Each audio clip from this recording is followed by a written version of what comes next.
Greetings of the day friends.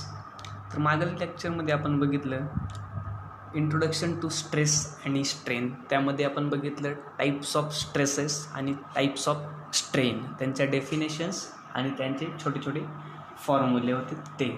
तर या लेक्चरमध्ये आपण बघणार आहोत काही बेसिक डेफिनेशन, जसं की इलास्टिसिटी, त्यानंतर इलास्टिक लिमिट, त्यानंतर Hooke's law, stress strain curve for mild steel and tor steel, then stress strain curve for brittle material and some unit conversion that will be help to you solve the numericals on these standard formulae.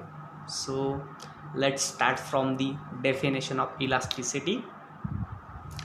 So when load is applied on a material, it get deformed, and when the applied load is removed, the material come back to its original size and shape.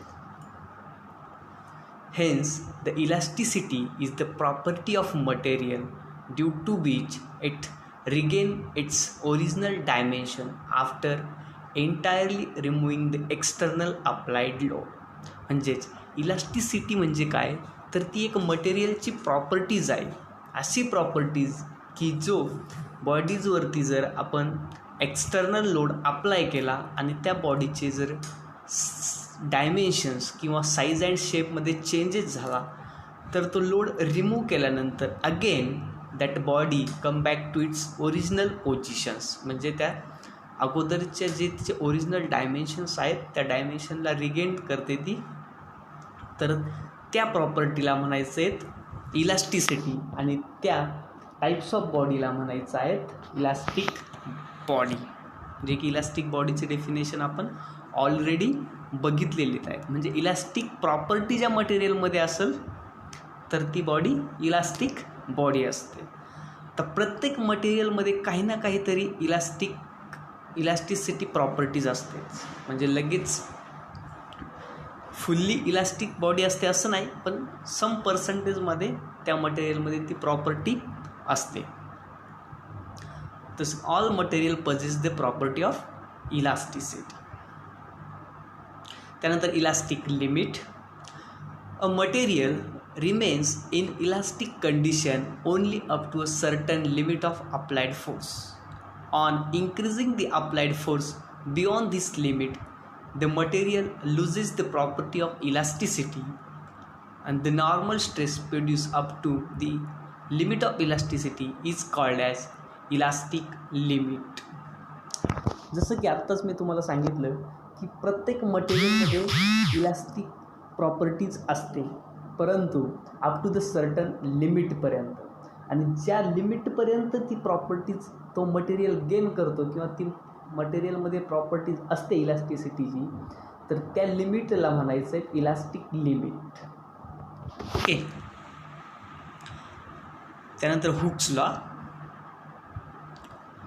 It states that when elastic material is loaded within elastic limit, then stress is directly proportional to strain.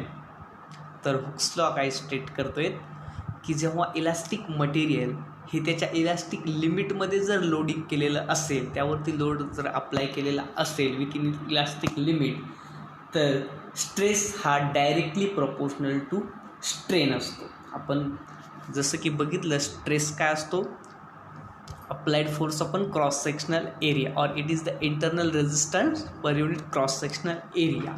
आणि strain असतो तो change in dimension किंवा change in dimension upon original dimension. It is the ratio of this between this two quantities. So stress is denoted by sigma and strain is denoted by epsilon और small E. So stress is directly proportional to strain. Then mathematically sigma is directly proportional to E, small e. Small is nothing but strain and sigma is nothing but stress. So stress is directly proportional to strain. So sigma is equal to some constant into strain. That is sigma is equal to constant into small e. Then we have to equate this constant is equal to this quantity. So stress by strain, that is sigma by A, is equal to constant.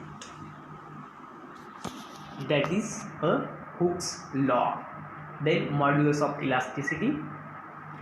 Within elastic limit, the ratio of stress to strain is a constant, and this constant is called as modulus of elasticity or Young's modulus. It is also the property of material, and we have earlier discussed in earlier slide, the stress by strain ratio is constant.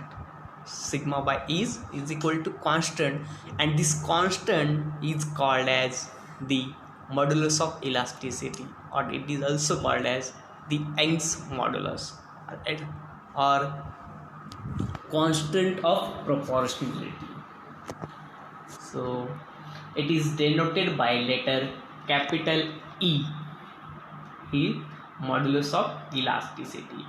So its SI unit is Newton per mm square or megapascal, gigapascal, kilonewton per meter square, etc.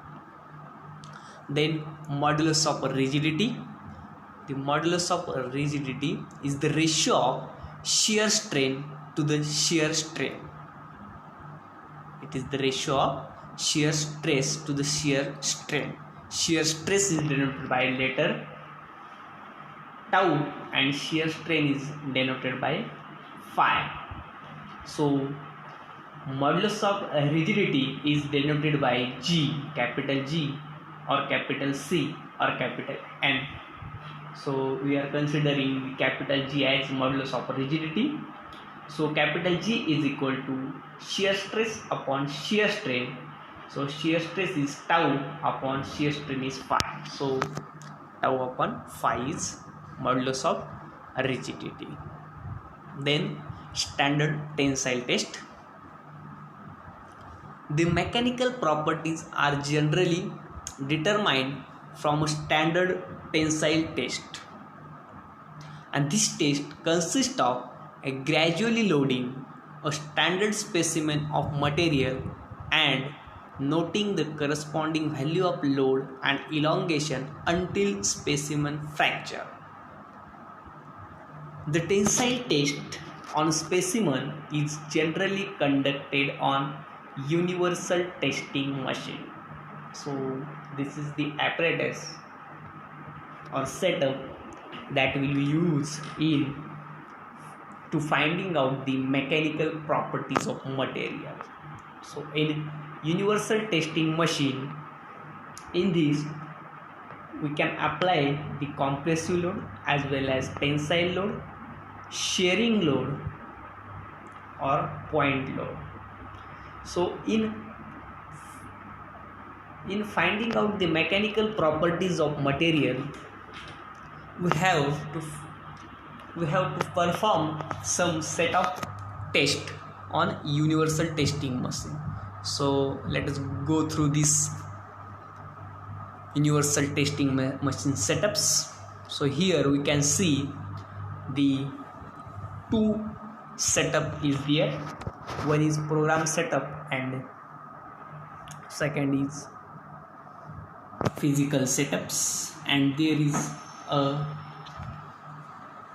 program outcome machine. So because this program, the stress strain curve of material we can directly get from this setup of computer. So in tensile testing what will happen, यामध्ये आपण काय करतो, मटेरियलवरती tensile load apply करणार, हळूहळू gradually तो load increase करणार आणि त्या लोडिंगला त्या मटेरियलचं जे काही डिफ्लेक्शन होतं आहे ते डिफ्लेक्शन कॅल्क्युलेट करणार या सेटअपमध्ये, आणि जे लोडिंगला डिफ्लेक्शन आणि लोड आपण यामधनं डायरेक्ट कॅल्क्युलेट करणार किती लोड अप्लाय झाला आहे तो, आणि त्या लोडिंगला त्या मटेरियलचं किती डिफ्लेक्शन झालं आहे ते. या लोडिंग आणि डिफ्लेक्शनवरून आपण स्ट्रेस आणि स्ट्रेन कॅल्क्युलेट करणार, आणि या स्ट्रेस आणि स्ट्रेन व्हॅल्यूवरनं आपण स्ट्रेस स्ट्रेन कर्व हा प्लॉट करणार. मग त्यामधनं आपल्याला यंग्स मॉड्युलस ऑफ रिजिडिटी, त्यानंतर चेंज इन लेंथ, या सर्व प्रॉपर्टीज कॅल्क्युलेट करता येतील. तर ही एक युनिव्हर्सल टेस्टिंग मशीनची फिगर आहे, ज्यामध्ये की कंपोनंटचे नावं दिलेले आहेत. बघा, सगळ्यात टॉपला जर बघितलं तुम्ही तर अप्पर क्रॉस हेड, त्यानंतर अप्पर जॉ, या जॉमध्ये आपण ते मटेरियल फिक्स करणार आहोत. त्यानंतर लोअर जॉ, लोअर क्रॉस हेड आणि कॉम्प्रेशन प्लॅटन. त्यानंतर खाली जे आहेत ते फाउंडेशन, दी ऑइल सिलेंडर पिस्टन. तर यामध्ये काय अप्पर जॉ किंवा अप्पर क्रॉस हेड जे आहेत ते फिक्स असतं आणि लोअर क्रॉस हेड जे आहेत ते मूव्हेबल असतं.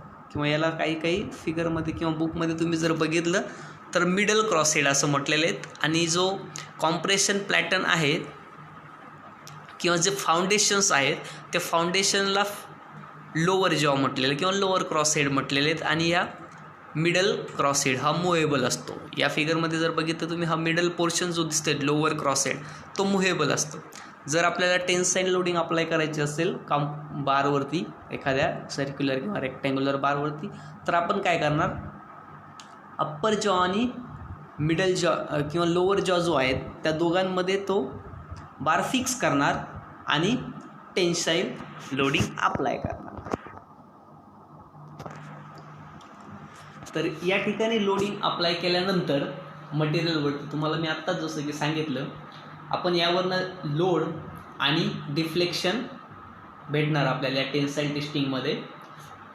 समजा 10 किलो न्यूटनला 1 mm जर डिफ्लेक्शन झालं असेल त्या रॉडचं, त्यानंतर 15 किलो न्यूटनला 1.2 mm डिफ्लेक्शन्स, असं आपण लोडिंगच्या वर्सेस डिफ्लेक्शन कॅल्क्युलेट करणार किंवा इलॉंगेशन कॅल्क्युलेट करणार. त्या इलॉंगेशनवरनं डेल्टा L/L म्हणजे स्ट्रेन कॅल्क्युलेट करणार आणि लोडिंगवरनं P upon cross sectional area of this rod or specimen stress calculate करणार आणि स्ट्रेस स्ट्रेन कर्व कॅल्क्युलेट करणार.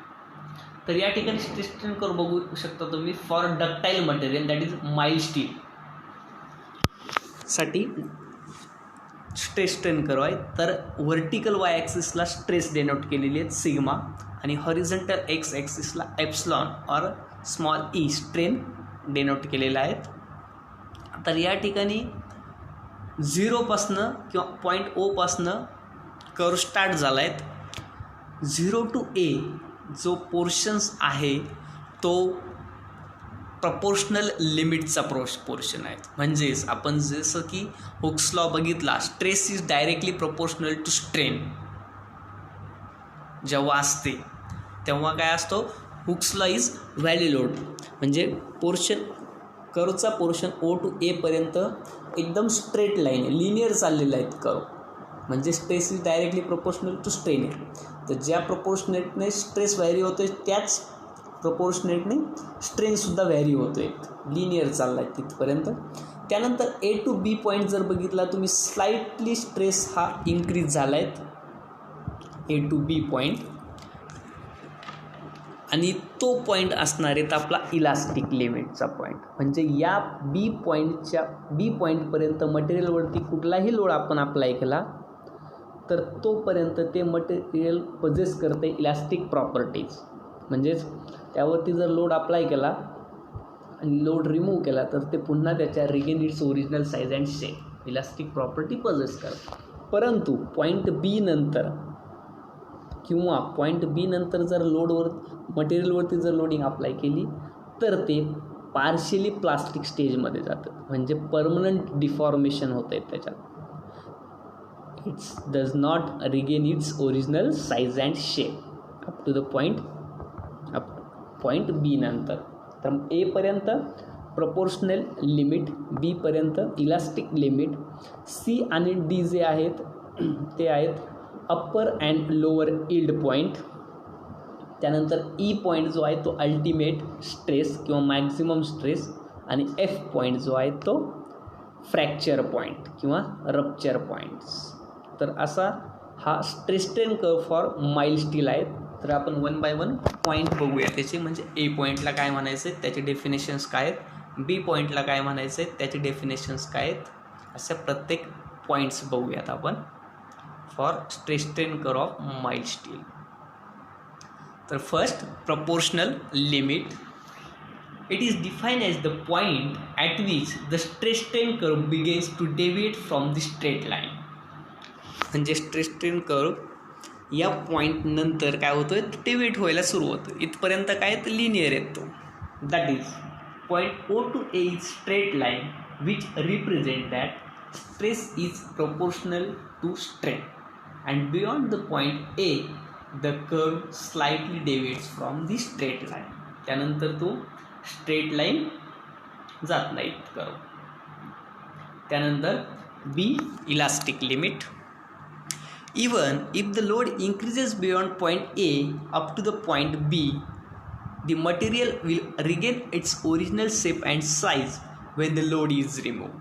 तुम्हाला सांगितलेल्याप्रमाणेच बी पॉईंटपर्यंत जर तुम्ही लोडिंग अप्लाय केली मटेरियलवरती तर त्यामध्ये इलास्टिक प्रॉपर्टी पजेस करतो येतो. This means that the material has elastic material up to the point B, or elastic property up to the point B. This point is known as elastic limit. Thus, it is defined as the stress developed in the material without any permanent set. म्हणजे त्यामध्ये permanent deformation किंवा deflection होत नाही आहे up to the point बी और elastic लिमिटपर्यंत. त्यानंतर point C and D, that is yield points. The point at which strain goes on increasing rapidly without further increase of stress is called as yield point. Yield point केव्हा होत आहेत, ज्यावेळेस strain हा increase होतोय but stress constant राहतोय, तर त्या पॉईंटला म्हणायचं आहे yield point. आणि या yield point for ductile material is very important because at this point और या पॉईंटला जो स्ट्रेस येतोय तो आपण as strength of this material is consider करतोय.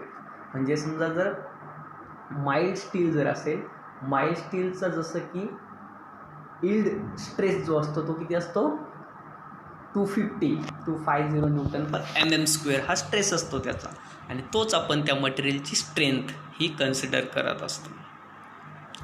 If the material is possessed beyond point B, the plastic stage will raise, and that is on removal of load, the material will not be able to recover its original size and shape. जसं की सांगितलं तुम्हाला, point B नंतर जर मटेरियलवरती loading apply केलं तर आपण तो परमनंट स्टेजवरती जातो किंवा परमनंट सेट होतोय, म्हणजेच तो ओरिजिनल डायमेन्शनला लोड रिमूव्ह केल्यानंतरही रिगेन होत नाही आहेत. तर हे झाले पॉईंट सी आणि डी काय, upper yield point and lower yield point. Point सीला म्हणायचं अप्पर यील्ड पॉईंट आणि पॉईंट डीला म्हणायचं लोअर यील्ड पॉईंट. त्यानंतर point E, that is ultimate stress. At E the stress attains its maximum value known as ultimate stress. It is the largest value stress obtain in tension taste. ही जी स्ट्रेसची value असणार आहे तीच maximum value असणार आहेत in tension test सेटअपमध्ये. आणि ultimate stress is denoted by sigma suffix U. So ultimate stress is equal to ultimate load upon area और load at a fracture point upon cross sectional area. हे दोघंही फॉर्म्युले त्याचे. Ultimate stress म्हणजेच काय, ultimate load upon area किंवा load at fracture point upon cross sectional area. त्यानंतर last point F, breaking stress in stress strain curve.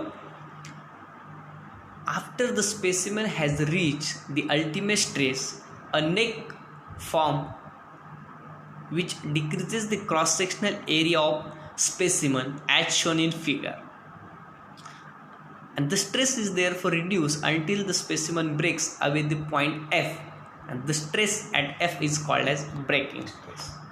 तर F पॉईंटला हा ब्रेकिंग पॉईंट किंवा फ्रॅक्चर पॉईंट किंवा फ्रॅक्चर स्ट्रेस असं म्हणतो आपण, आणि या फ्रॅक्चर पॉईंटला जी स्ट्रेस असते ती असते ब्रेकिंग स्ट्रेस.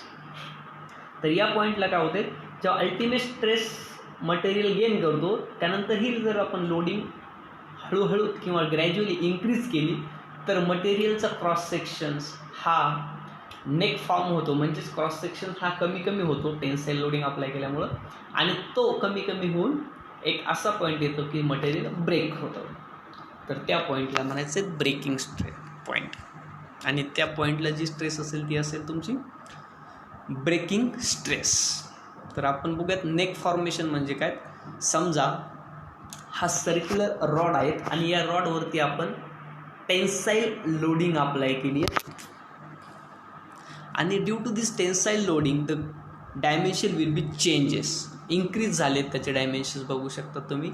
आणि असं जर फर्दर आपण लोडिंग इन्क्रीज केली तर त्या मटेरियलचा जो क्रॉस सेक्शन्स आहे तो या फॉर्ममध्ये असा रिड्यूस होणार सेंटरला, किंवा ज्या ठिकाणी मटेरियलची स्ट्रेंथ कमी असेल त्या ठिकाणी असा क्रॉस सेक्शनल डक्टाईल मटेरियल असल्यामुळं रिड्यूस होणार, आणि हा रिड्यूस जो झालेला क्रॉस सेक्शन्स आहेत त्याला आपण म्हणतो नेक फॉर्मेशन्स.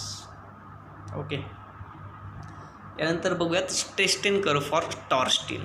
आपण बघितला stress strain curve for mild steel, आता torch steel. The torch steel bar do not exhibit a well-defined yield point and hence 0.2% proof stress is considered as edge stress. जसं की आपण बघितलं माइल्ड स्टीलमध्ये तर point C आणि D हे कसे यील्ड पॉईंट होते, म्हणजे ज्या ठिकाणी स्ट्रेस हा कॉन्स्टंट होता, फक्त स्ट्रेन इन्क्रीज झाला होता सडनली, तर त्या पॉईंटला आपण यील्ड पॉईंट कन्सिडर केलं होतं. पण जर तुम्ही टॉर्च स्टीलवरती जर टेन्शन टेस्ट घेतली तर या बारमध्ये किंवा या स्टीलमध्ये यील्ड पॉईंट हा कुठेच भेटत नाही.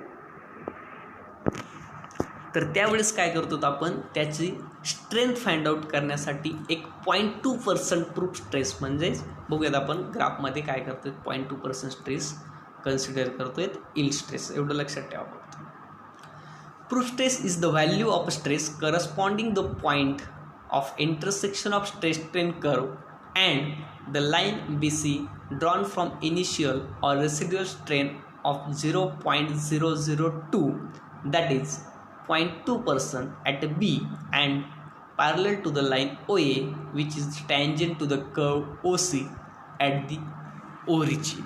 म्हणजे काय करतोय, प्रूफ स्ट्रेसची व्हॅल्यू कशी कन्सिडर करणार आहे आपण, जो की स्ट्रेस स्ट्रेन कर्व चालला आहे त्या स्ट्रेस स्ट्रेन कर्वला पॅरलल आपण एक 0.2% स्ट्रेनवरती पॉईंट ॲज्युम करणार, आणि त्या पॉईंटला पॅरलल कर्व आपण ड्रॉ करणार, आणि जो ज्या ठिकाणी तो टच होतोय त्या ग्राफला तो पॉईंट म्हणजे आपला यील्ड पॉईंट असणार आहेत, आणि त्या पॉईंटची स्ट्रेंथ ही यील्ड स्ट्रेस असणार आहे. ग्राफमध्ये बघूयात. Consider x and Y as strain and stress. काय करायचं, एक्स ॲक्सिसला आपण स्ट्रेन कन्सिडर केली आणि वाय ॲक्सिसला आपण स्ट्रेस कन्सिडर केलं आहे, आणि पॉईंट ओ इज बिगिनिंग और ओरिजिन. आणि स्ट्रेन ह्या 0.01, 0.2, 0.03, 0.04 अशा आपण ॲज्युम केल्या आहेत ॲट अ पॉईंट, म्हणजे ॲट अ एक्स ॲक्सिसवरती, आणि तसंच वाय ॲक्सिसवरती स्ट्रेस असणार आहेत. मटेरियलवरती जेव्हा टॉर्च स्टीलवरती आपण लोड अप्लाय करतोय तोपर्यंत एक up to the certain limit, जसं की आपण बघितलं कुठल्याही मटेरियलमध्ये इलास्टिक प्रॉपर्टीज असते, तर जोपर्यंत ती प्रॉपर्टीज किंवा त्या लिमिटमध्ये लोड त्याच्यावरती अप्लाय करतोय आपण तोपर्यंत प्रपोर्शनल लिमिटपर्यंत स्ट्रेस हा डायरेक्टली प्रपोर्शनल टू स्ट्रेन असणार आहे. म्हणजे हा कर्व जर बघितला तुम्ही स्लाइडली तर 0 to A पॉईंट जो गेला आहे तो एकदम स्ट्रेट गेला आहे, म्हणजे या पॉईंटला तो ओबेज करतोय हुक्स लॉ. त्यानंतर कर्व स्लाइटली बेंड झाला आहे आणि लगेच फ्रॅक्चर पॉईंट गेन झाला आहे. तुम्ही या स्ट्रेस स्ट्रेन कर्व आणि माइल्ड स्टीलचं जर स्ट्रेस स्ट्रेन कर्व कम्पॅरिझन जर केलं तर त्यामध्ये कसं डेव्हिएट झाला होता कर्व, म्हणजे up to the elastic point, आणि त्यानंतर पुन्हा अल्टिमेट स्ट्रेसला गेला होता. पण यामध्ये तसं नाही, डायरेक्ट अल्टिमेट स्ट्रेसला कर्व गेन होतोय आणि डायरेक्ट ब्रेकिंग पॉईंट येतोय. त्यामुळं काय होतं आहे, यामध्ये अल्टिमेट किंवा यील्ड पॉईंट आपल्याला कुठंच भेटला नाही. त्यामुळं आपल्याला जो स्ट्रेन त्याची कन्सिडर करायची ती कशी करायची, 0.2% ऑफ स्ट्रेसनुसार. म्हणजेच काय करणार आपण,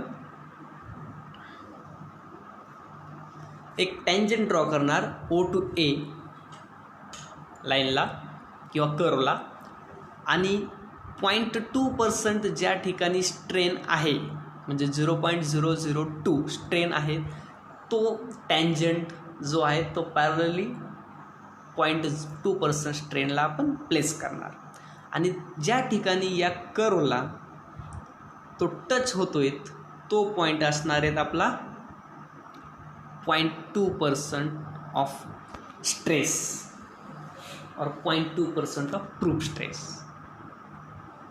तर असे हे टॉर्च स्टीलचा आपण एंड पॉईंट फाइंड आउट करतो. ठीक आहे. त्यानंतर नोट, इम्पॉर्टंट नोट आहे. Grade of steel is known as characteristic yield strength and it is designated as Fe415 or Fe500 of HYSD bar. So HYSD means high yield strength deform bar. The grade of steel is nothing but characteristics. जर तुम्ही स्टीलचे grade बघितले तर Fe250, 250, Fe415 and Fe500 हे 3 स्टीलचे. त्यापैकी 250 जो आहे ग्रेड तो माइल्ड स्टील आहे आणि 415 आणि 500 जो आहे तो टॉर्च स्टील आहे. तर हे Fe आणि 415 काय डेनोट करतं तर त्याची कॅरेक्टरिस्टिक यील्ड स्ट्रेंथ. Fe म्हणजेच फेरस मटेरियल आणि 415 म्हणजेच त्याची यील्ड स्ट्रेंथ जी आहे ती. जसं की आपण दोघंही ग्राफमध्ये आपण फाइंड आउट केले यील्ड स्ट्रेंथ टॉर्च स्टीलच्या पण आणि माइल्ड स्टीलच्या पण. त्यानंतर stress strain curve for brittle materials. Material that fail in tension at relatively low value of strain are classified as brittle material. Brittle material कशाला म्हणायचं आहे जे टेन्शन टेस्टमध्ये कमी स्ट्रेन गेन करतं, खूप कमी व्हॅल्यू असते स्ट्रेनची, त्याला म्हणायचं brittle material. Example of brittle material are concrete, glass, ceramic, etc. These are the brittle materials. Then stress strain curve बघूयात ब्रिटल मटेरियलचा कसा असणार आहे कॉन्क्रीटचा. तर एक्स ॲक्सिसला आणि वाय ॲक्सिसला ॲज युज्युअल स्ट्रेन आणि स्ट्रेस कन्सिडर करणार आहोत आपण.